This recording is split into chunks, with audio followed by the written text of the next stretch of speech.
Hi, my name is Richard Ferguson. Today's date is August 11th, 2022.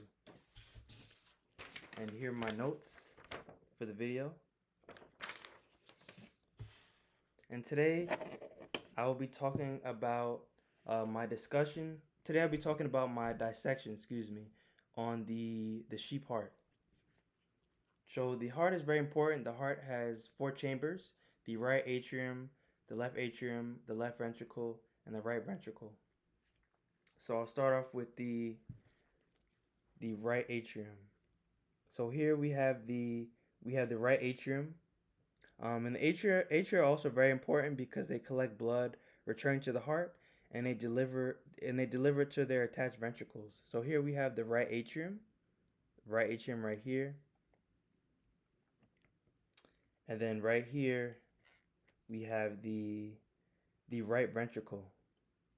All right, and then in between the right atrium and the right ventricle is the tricuspid valve. So the tricuspid valve separates the right atrium from the right ventricle. And then on the other side we have the left atrium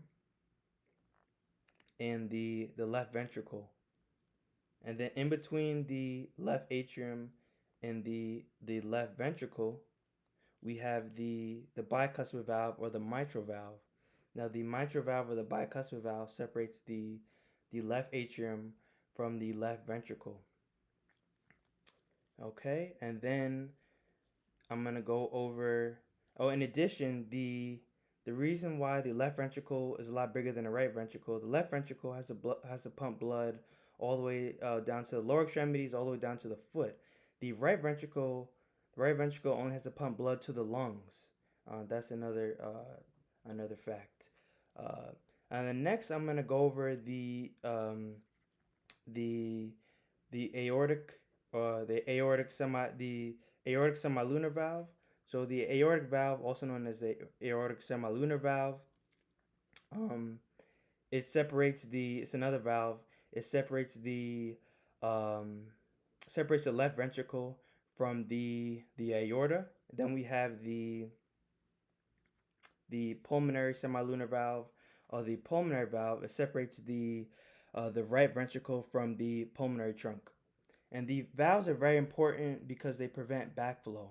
And we want to prevent the backflow. We want to have a one way entry system for the blood, because if the blood, if it backflows, this could be very problematic for the individual and can cause a lot of problems.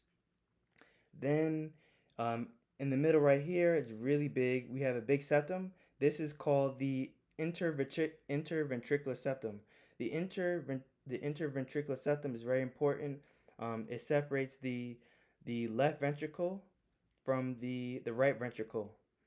So it separates the left ventricle from the right ventricle, and it's very important because um, it prevents the blood from mixing. Prevents the blood from mixing and moving back and forth, which would be very problematic for the individual as well. Then, if we look further into the ventricle, we have chordae tendineae. So this is like a cord-like structure. So these are collagen cords that attach to the valves to hold them tightly in place. They're very important. And then what attaches to the chordae tendineae are the papillary muscles, which are very important as well. And this is all to prevent backflow and to keep a one-way system for the blood, which is very important. Um, and then I'm gonna go over. We have the endocardium. So the endocardium. So this is the innermost layer of the heart. Is the endocardium, and it lines the inner layers of the heart. So the endocardium is the inner layer of the heart. And then also we have the coronary arteries. So the coronary arteries, they're very important. The coronary arteries are very important because they provide blood to the muscles of the heart. So they're very important for individuals in our heart system. So that's all for the video and of my dissection. Thank you for your time.